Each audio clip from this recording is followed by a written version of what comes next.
ଜଗନ୍ନାଥ ମନା ଚିନ୍ମୟ ଆପଣମାନେ ଦେଖୁଛନ୍ତି ମହାନ୍ତି ଷ୍ଟଡି।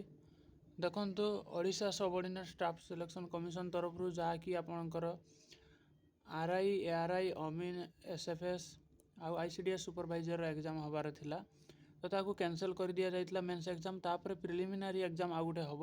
ତ ସେ ପ୍ରିଲିମ୍ ଏକ୍ଜାମ୍ଟା ଆପଣମାନଙ୍କର କେବେ ହେବ କ'ଣ କଥା ତାହା ଆପଣମାନଙ୍କର ହାଇକୋର୍ଟରେ ଡିସାଇଡ୍ ହେଇଥିଲା ଯେ 15 ଦିନ ଭିତରେ ଆପଣମାନଙ୍କୁ ଜଣାଇବା ପାଇଁ।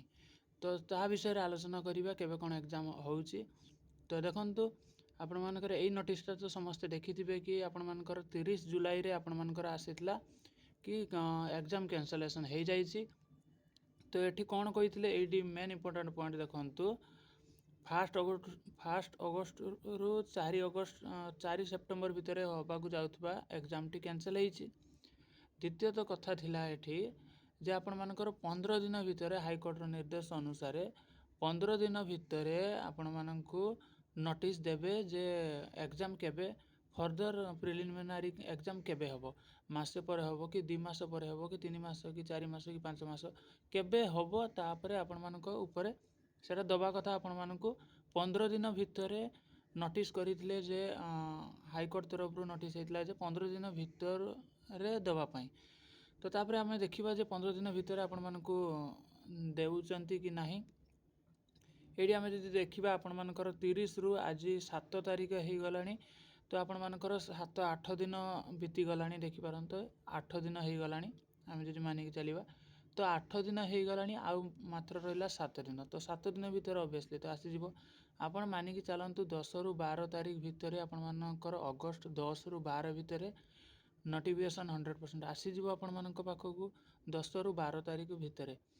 ତ 10ରୁ 12 ତାରିଖ ଭିତରେ ଆପଣମାନଙ୍କର ଯେଉଁ ନୋଟିଫିକେସନ୍ ଆସିବ ସେଥିରେ ମେନସନ୍ ହେବ କି କେବେ ଏକ୍ଜାମ୍ ହେବ।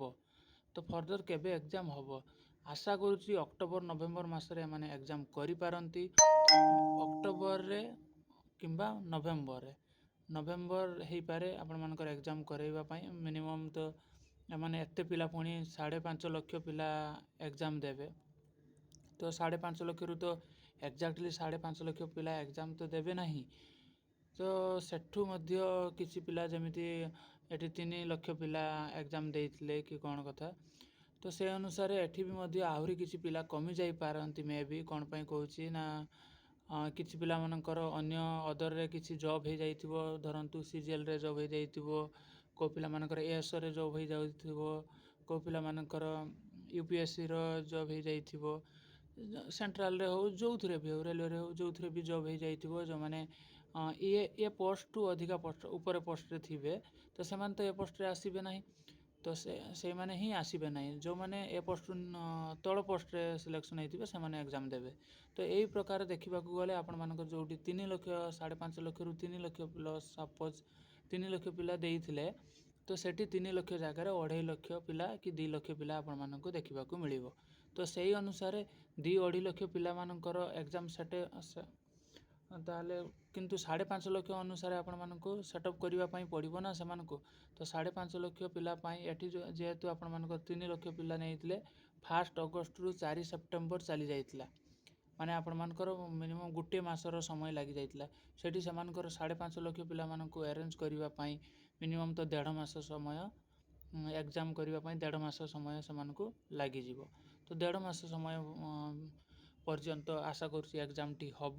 ନଭେମ୍ବର ଡିସେମ୍ବର ହେଇଯିବ ଆପଣମାନଙ୍କର ଏକ୍ଜାମ୍ ସରିବା ବେଳକୁ। ତ ଏଇ ପ୍ରକାର ଆଶା କରୁଛି ଆସିବ ଆପଣମାନଙ୍କର ଏକ୍ଜାମ୍। ତ ଅକ୍ଟୋବର କିମ୍ବା ନଭେମ୍ବରରୁ ଆରମ୍ଭ ହେଇ ଡିସେମ୍ବରରେ ଆପଣମାନଙ୍କର ଏକ୍ଜାମ୍ଟି ସରିବ। ତ ଏଇ ପ୍ରକାର ଆପଣମାନଙ୍କର ଆସିବ। ଆଶା କରୁଛି 10ରୁ 12 ତାରିଖ ଭିତରେ ଆପଣମାନଙ୍କୁ ନୋଟିସ୍ ମିଳିଯିବ। ତାପରେ ଯଦି ଦେଖିବା ଆପଣମାନଙ୍କର ଦେଖନ୍ତୁ ପୁରା ଫାଇନାଲ୍ ତ ନୋଟିଫିକେସନ୍ କିଛି ଆସିନାହିଁ ଏପର୍ଯ୍ୟନ୍ତ। ମୁଁ ଯଦି କହିବି ତାହେଲେ ଆପଣମାନଙ୍କୁ ସାଇଟ୍ର ବି ଆପଣମାନେ ଦେଖିପାରିବେ OSSC.com ରେ ଯାଇକି .in.gov.ରେ ଯାଇକି ଦେଖିପାରିବେ ଆପଣମାନେ। କେଉଁଥିରେ OSSCରେ ଦେଖିପାରିବେ ସାଇଟ୍ରେ ଯାଇକି କି ଆପଣମାନଙ୍କର ଆସିଛି କି ନାହିଁ। କିନ୍ତୁ ଏପର୍ଯ୍ୟନ୍ତ ଆସିନାହିଁ।